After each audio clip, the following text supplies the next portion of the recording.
안녕하세요. 오늘은 대관령의 눈 풍경을 찍은 사진들을 소개해 보겠습니다. 제 취미가 사진이어서 가끔 출사를 나가곤 하는데요. 지난 1월 말에 대관령에 폭설이 왔을 때 달려가서 담아온 사진들입니다. 대관령에는 큰 목장 3곳이 있지요. 삼양목장과 하늘목장 그리고 양떼목장이 있습니다. 이 3곳의 풍경은 비슷한 듯 하면서도 상당히 다릅니다.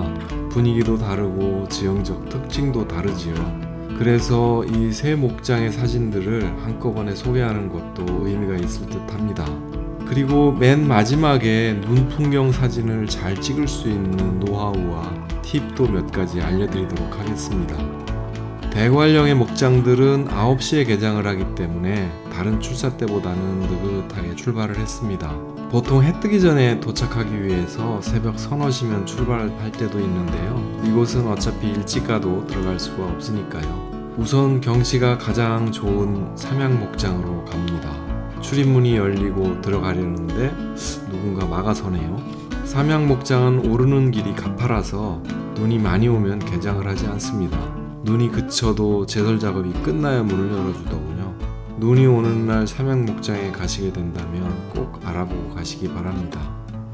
그리고 눈 풍경을 찍으려고 할 때 눈이 올 때의 풍경과 눈이 그치고 파란 하늘이 드러났을 때의 풍경이 전혀 다릅니다.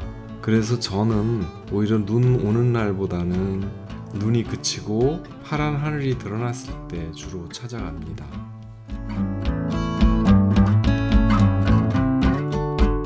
지금부터는 삼양목장의 사진들입니다. 하늘이 파랗게 드러나면 하얀 눈이 훨씬 인상적으로 표현되기 때문에 눈이 그친 다음날 삼양목장에 다시 가서 담아왔습니다.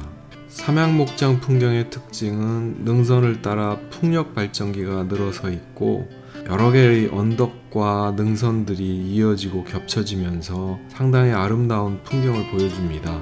이곳에는 모든 곳이 포인트여서 특별히 알려진 포인트는 없습니다. 그런데 제가 보기에는 아마도 8분흥선쯤 9분흥선 그쪽에 포인트들이 좀 있는 것 같습니다. 그런데 저는 거대한 풍력 발전기들이 전에는 상당히 인상적인 풍경으로 보였지만 자주 보다 보니까 이제는 그런 자연 그대로의 아름다움을 방해하는 장애물이기도 하다는 생각이 듭니다. 삼양목장 어디에 앵글을 들이대도 거의 풍차들이 걸리게 됩니다.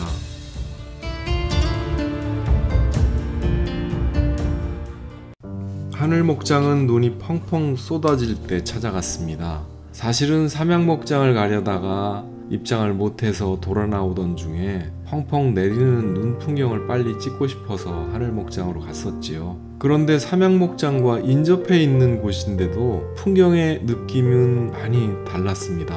삼양목장이 상당히 강하고 거친 느낌이라면 하늘목장은 좀 부드럽고 편안한 느낌이었지요. 경사가 완만해서 관람하기도 더 편하고 그래서 어린이들을 동반한 가족들은 이곳이 더 좋을 수도 있다는 생각이 들었습니다.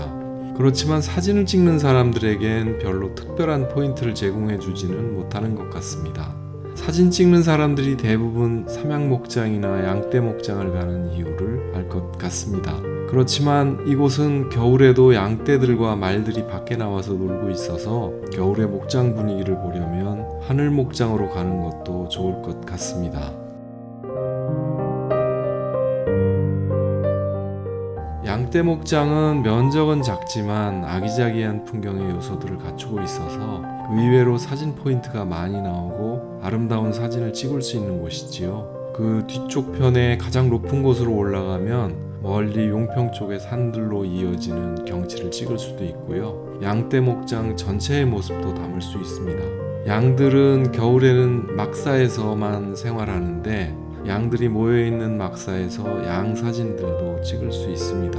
그렇지만 저는 이번 출사에는 별로 좋은 사진을 찍지 못했네요. 아쉬운 대로 몇 장 보여드립니다. 처음에 말씀드린 대로 눈 풍경을 잘 찍을 수 있는 노하우와 몇 개의 팁을 알려드리겠습니다. 멋진 눈 풍경 사진을 찍으려면 눈이 그친 다음날 맑은 하늘과 햇살이 눈부신 그런 아침 시간에 가시는 것을 권합니다. 파란 하늘과 하얀 눈이 대비가 되어서 무척 아름다운 사진을 담을 수 있는데요. 이때 노출을 약간 줄여주면 하늘이 더욱 파랗게 표현됩니다. 그리고 눈 풍경을 찍을 때도 순광과 역광의 차이가 있는데요. 하늘을 중요하게 담고 싶으면 순광으로 찍어야 하늘이 파랗게 표현되고, 이런 나뭇가지나 이런 데 쌓인 눈의 질감을 잘 살리고 싶으면 역광의 위치를 잘 잡아서 찍는 게 좋습니다. 아침 시간을 권하는 것은 아침 시간이 대기가 맑고 빛이 사선으로 비추어서 대비 효과가 좋아서 좋은 사진을 찍을 수가 있습니다. 이것은 눈 풍경 이외에도 마찬가지로 모든 풍경에 적용되는 거지요. 해가 중천에 떠버리면 빛이 위쪽에서 퍼지기 때문에 빛에 의한 대비가 없어져서 사진이 밋밋해집니다. 눈이 내리고 있거나 흐린 날 눈 풍경을 찍으실 때는 반대로 노출을 1, 2스톱 더 올려주는 게 좋습니다. 눈이 내리면 온 세상이 하얗기 때문에 카메라는 너무 밝다고 인식해서 노출을 내리게 되는데, 그냥 찍으면 회색 톤이 되게 되지요. 그래서 노출을 한두 스톱 올려서 찍으면 하얀 풍경을 찍을 수 있습니다. 우선 눈송이를 잘 표현하려면 셔터 스피드가 중요한데요. 눈이 떨어지는 속도에 따라서 셔터 스피드를 정해야 합니다. 셔터 스피드가 느리면 눈이 이렇게 길쭉하게 표현이 됩니다. 물론 눈 오는 장면을 역동적으로 표현하기 위해서 그렇게 일부러 하기도 하지만 눈송이를 잘 표현하려면 보통 125분의 1초 전후로 놓고 찍으면 됩니다. 천천히 낙하하는 한방눈과 빠르게 낙하하는 눈은 낙하 속도가 다르기 때문에 셔터 속도도 다르게 해야 되겠죠. 한방눈의 경우에는 셔터 속도가 100분의 1초 정도에서도 잘 나오지만, 빠르게 낙하하거나 흩날리는 눈은 160분의 1초 정도는 되어야 될 겁니다. 그런데 이렇게 눈이 오는 순간에는 굉장히 날씨가 흐리고 어둡기 때문에 셔터 속도가 그렇게 나오질 않습니다. 그럴 때는 ISO를 200이나 300 정도, 아니면 한 400 정도까지도 올려서 셔터 속도를 확보해야 되겠지요. 눈송이가 좀 더 잘 표현되게 하려면 배경이 하늘이나 어떤 허공이 아닌 숲 같은 조금 어두운 배경을 선택해서 찍어야 눈의 모습이 좀 더 강조되겠지요. 망원 렌즈로 조리개를 많이 열고 어두운 배경을 선택해서 찍으면 아웃포커스가 되면서 눈송이가 멋지게 표현될 수 있어요. 눈을 찍을 때는 이렇게 망원 렌즈가 상당히 유리합니다.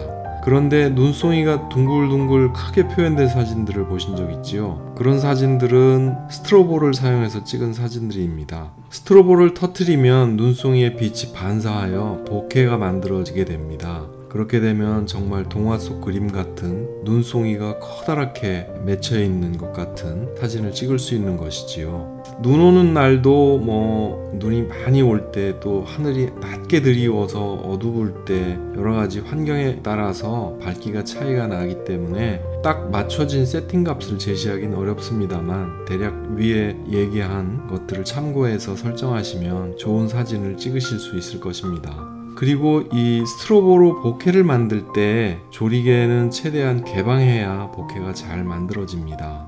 이상 대관령 눈 풍경 사진들과 눈 풍경 사진 잘 찍는 방법에 대해서 몇 가지 이야기해 봤습니다. 끝까지 시청해 주셔서 감사드리고요. 구독까지 눌러주시면 제게 큰 힘이 될 것 같습니다. 다시 좋은 영상으로 돌아오겠습니다.